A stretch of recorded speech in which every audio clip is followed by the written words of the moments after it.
Visakha Gajuwaka task force సహకారంతో 112 కేజీల గంజాయిని పట్టుకున్న దువ్వాడ పోలీసులు. South ACP Trinath. Task force సహకారంతో 112 కేజీల గంజాను పట్టుకున్న దువ్వాడ పోలీసులు. South ACP Trinath Duvvada police స్టేషన్లో విలేకరుల సమావేశం. టోల్ ప్లాజా దగ్గర వెహికల్ తనిఖీల్లో పట్టుకున్న గంజా, తుమ్మిడి హనుమాన్, భూషణ్ బాల్, దినకర్, మైనర్ బాలికలను అదుపులోకి తీసుకున్నట్లు ఏసీపీ త్రినాథ్ వెల్లడి. ఆటోతో పాటు గంజా, పల్సర్ బైక్ స్వాధీనం.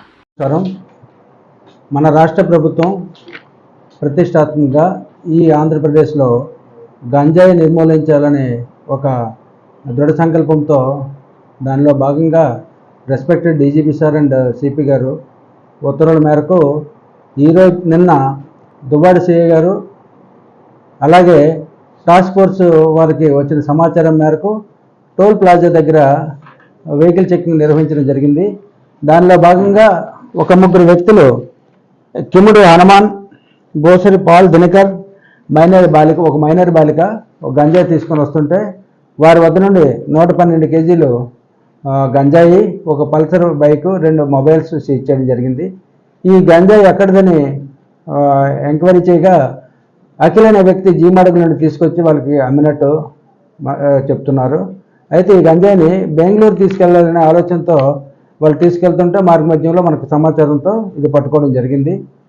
ఇంకా దీని తాలూగా మూలాలు ఎక్కడెక్కడ ఉన్నాయనేది కూడా ఎంక్వైరీలో జరిగింది. వీళ్ళు ప్రీవియస్ కేసెస్ ఉన్నాయో లేవనేది ఎంక్వైరీ చేయడం జరిగింది. దాంట్లో సీసీటీవీఎస్ అదర్ సిస్టమ్స్లో వెరిఫై చేస్తే వీళ్ళకి మొదటిసారి కేసు, ఇంతకుముందు కేసులు లేవు. ఇదే తొలి కేసు. దీని కాస్ట్ సుమారు 4 లక్షల నుండి 4.5 లక్షల వరకు దీని విలువ ఉంటుందని తెలుస్తుంది మనకు. 112 కేజీలు ఆటోలో తీసుకొస్తుంటే పట్టుకోవడం జరిగింది. ఆటోను కూడా సీజ్ చేయడం జరిగింది. ఒక పల్సర్ బైక్ కూడా ఫాలో అవుతుంటే పల్సర్ బైక్ని కూడా పట్టుకోవడం జరిగింది. వాళ్ళ దగ్గర నుండి 2 మొబైల్స్ కూడా సీజ్ చేయడం జరిగింది.